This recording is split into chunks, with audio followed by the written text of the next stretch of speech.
Hi guys, how are you? Today I'm going to be showing you how to fix the Whirlpool cooktop model number W5CE3024XB00. This cooktop is a 30-inch size, and right now the issue that I have is that this light right here is on, and obviously all the burners are off, all the switches are turned off, but the cooktop on light is still showing like it's something is, obviously turned on. So we're gonna find out what is the issue, and I'm gonna show you step by step how to remove it, how to remove screws, and get to the part where we need to see how we're gonna fix it. We'll show you step by step. Okay, so now that we are gonna start removing the cooktop, the first thing and the most important, as you can see, is obviously on, and obviously means it has connection to the electricity, is always to turn off and disconnect from the power for safety and before you even start working on it. Okay, that's for safety reason, of course. So then now these things are very simple. Typically they are sitting here on whatever surface you have, either granite or concrete or wood, and it's just very easy to lift. So I'm just gonna show you right now. I'm just gonna lift it.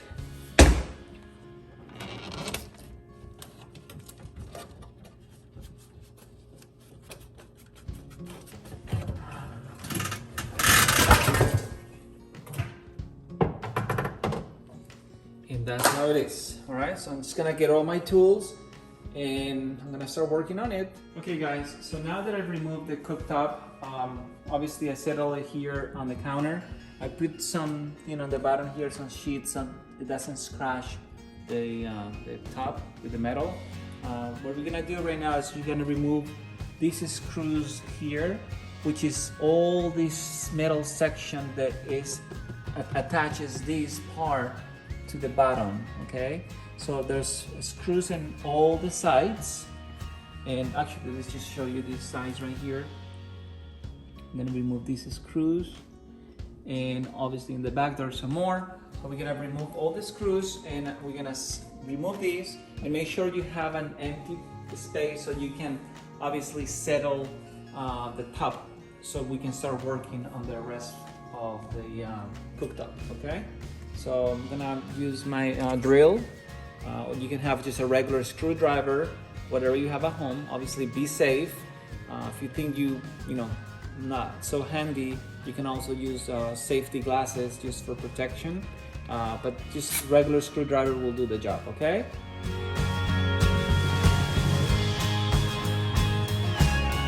Hi guys, I removed already the screws that hold the top from the base of the cooktop.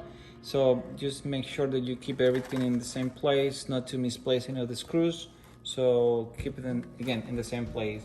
Right now, what we're gonna do is we're gonna remove the top that is attached to the bottom right here. And before we do that, we need to remove all the knobs right here that are holding from the switch. So again, if you try to remove these, it's not gonna come off because this is still attached here to the top. So make sure you pull these out, just pull them out, and then you're gonna find that in each of them you have a little seal here, a little rubber seal that prevents like food and things to spill in and go in there. You don't have to worry about that. You keep that in place. The only thing you remove is this, and obviously gently, nice, you pull them out. Pull them out.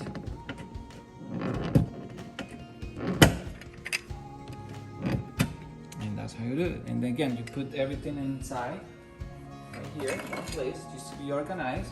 I did notice right here one thing that looks like every switch has a little like color variation.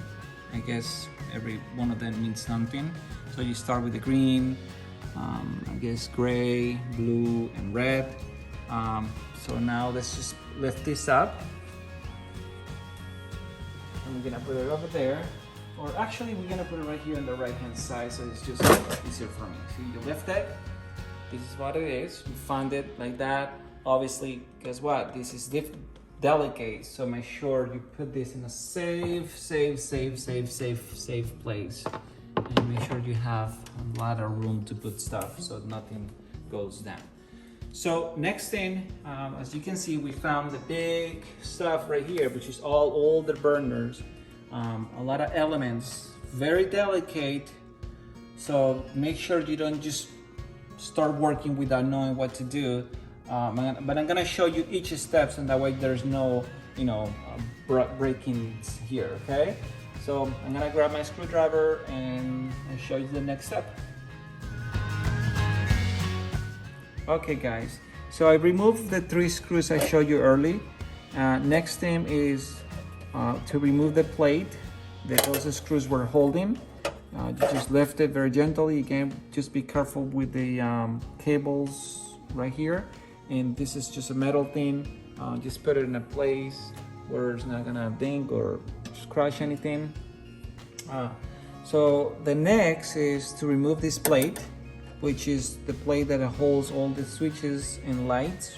And what we're gonna do now is remove 1, 2, 3 screws inside, and also outside. Believe it or not, we need to remove 1 screw here in the front,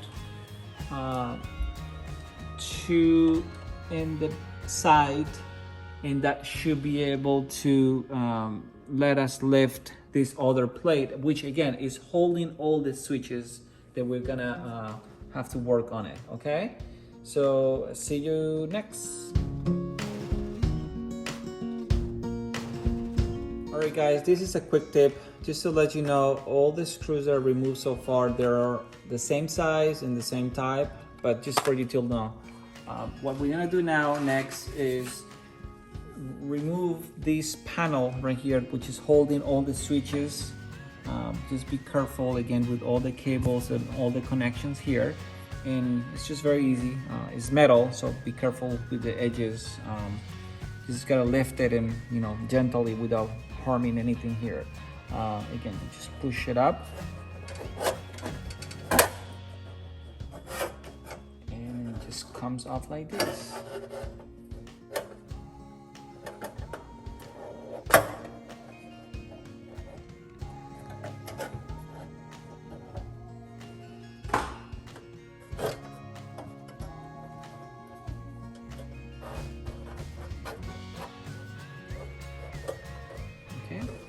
So now that we are exposed to the switches, let me show you.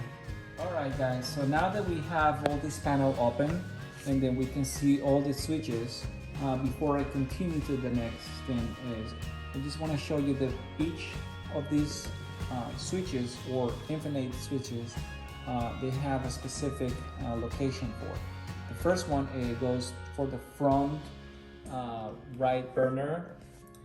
The second one right here is for the front left burner, and the third one here, it goes for the back left burner, and the last one, the fourth one, is for the back right burner. Okay, so just a quick reference right there. So what's gonna be next is to determine which of these switches is the one that is bad, and in order to do that, we're gonna have to basically plug back our stove and basically unplug each switch to determine which of these ones is the bad one.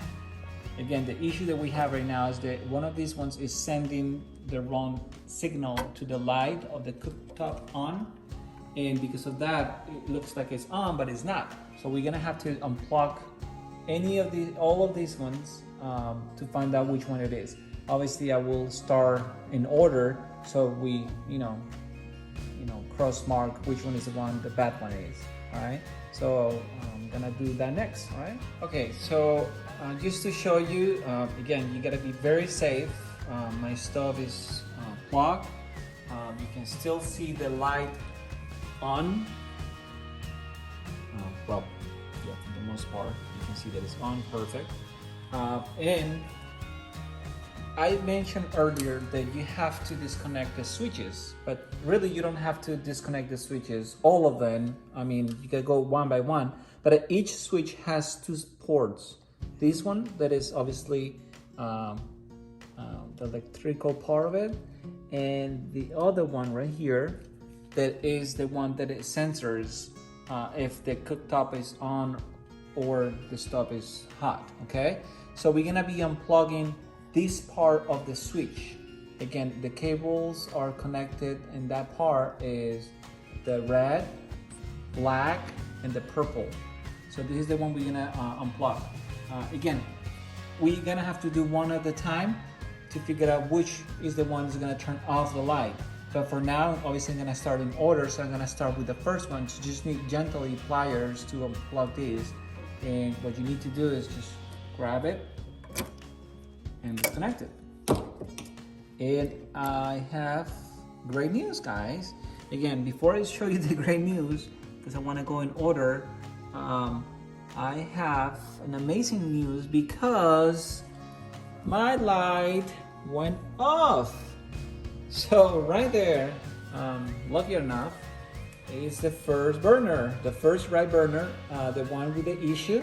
And again, by me disconnecting this, it's showing me that. So again, I'm gonna plug it back. And as you can see, if I plug it back, the light is going on. I unplug it, I plug it back, unplug it, I plug it back.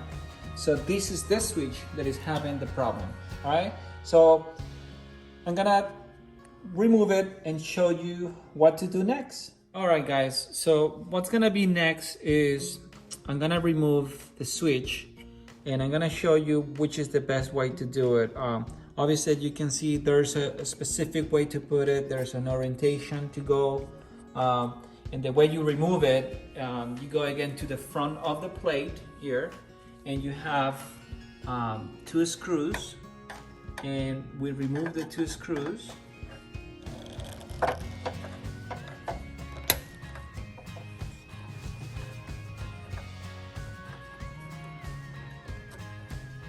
Make sure we don't lose anything.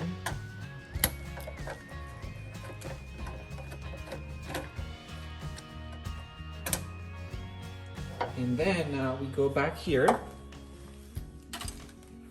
and we remove our switch. All right, so this is the part of the switch. It looks like it has another little I guess rubber gasket or whatever it is, but I'm gonna obviously take care of that in a moment. So I already removed this part of the switch as earlier as I did with the light. So that part goes out, and then we're gonna remove this part right here too as well with the pliers, okay? So again, it's just very easy. It has like some teeth and it just clicks in there. So I'm gonna remove this, pull this out, all right? Let me bring the pliers. Actually, I'm gonna loosen it up a little bit here.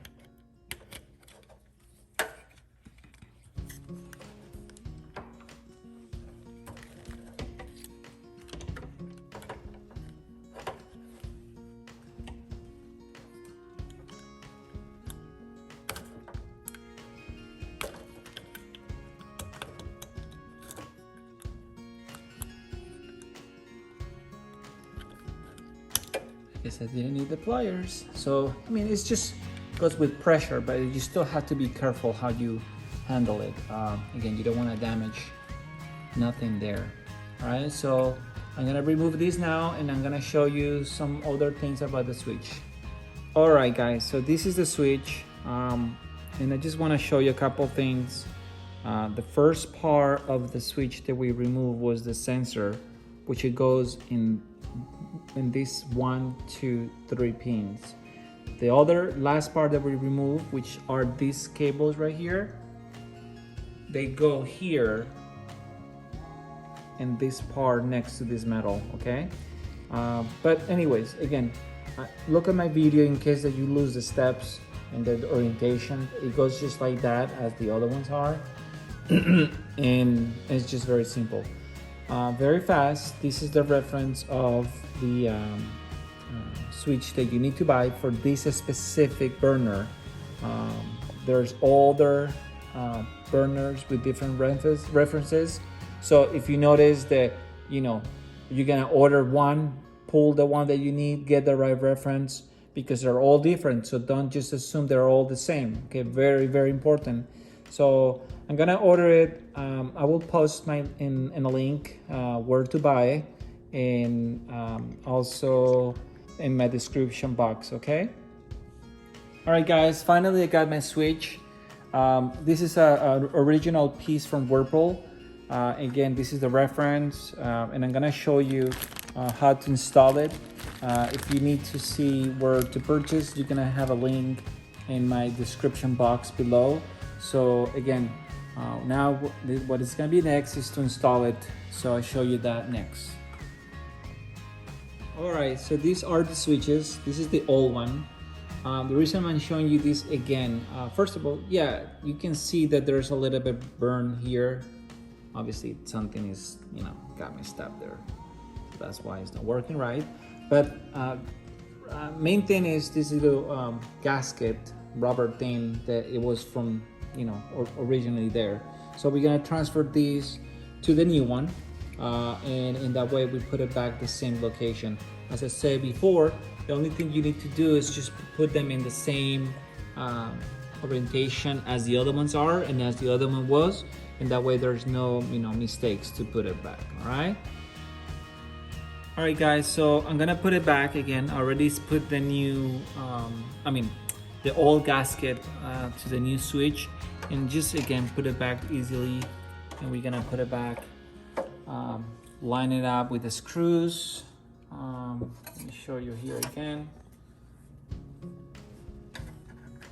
I'm just gonna hold it here with one hand and take one screw.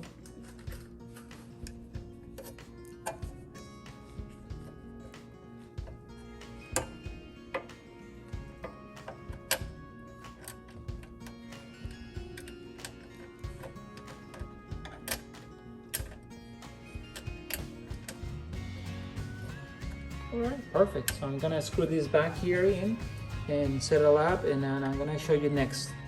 Okay, so finally the switch is in place. We put the two screws here and we secure the switch infinite location.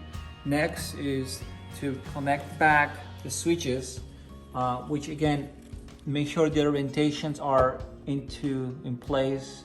If you have questions, go back to the video. That was the last connector we have out, and the first one was this one, and it's very easy because they all have pins located in a certain way and you cannot mix that up. All right, so I'm gonna plug it back and voila, it's on. Just before I continue to the next thing, I'm going to plug it and show you that it's working. You know, hopefully this light is gonna be out and we go from there. All right, so my stove is plugged back to the electricity, and again everything is being installed. And let's go back here to the front lights, and successfully my light is off. Woohoo! So it's working. All right, so now that we know that it's working, we're gonna put back everything in place the way we originally took it apart. Just make sure you go backwards, put back every screw possible, and as I said earlier, with these connections, when you put it back, make sure you don't, you know, touch or bang or crack anything here, because then you're gonna create more damages instead of fixing it. When you finish this, again, follow every screw in place, put it back tight, good, and then when you handle the glass, make sure that you're very careful because it's very delicate. So I'm gonna show it to you once it's finished.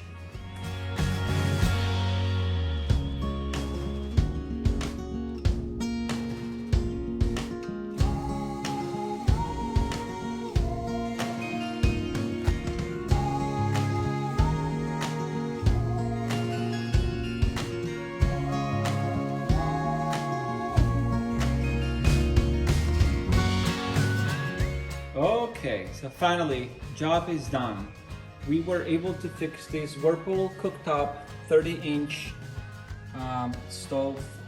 So basically what we just have done, we figured out that this switch, which is the infinite switch from one of the burners, was giving bad signal to the light that is the cooktop on. Again, if you turn it on, it will show that it's on. If you turn it off, it's off. Now it's working, obviously, but it was continuously staying on, and that was like a pain because we didn't know what was wrong with that. So we figured out there was one of these switches. Very easy to fix, nothing complicated. At the same time, of course, you gotta be careful, be safe, and at the same time, if you have more questions about this video, please don't hesitate to give me comments and put questions, anything that you guys think. Thank you so much for watching it, and again, thank you so much, and subscribe. Bye bye.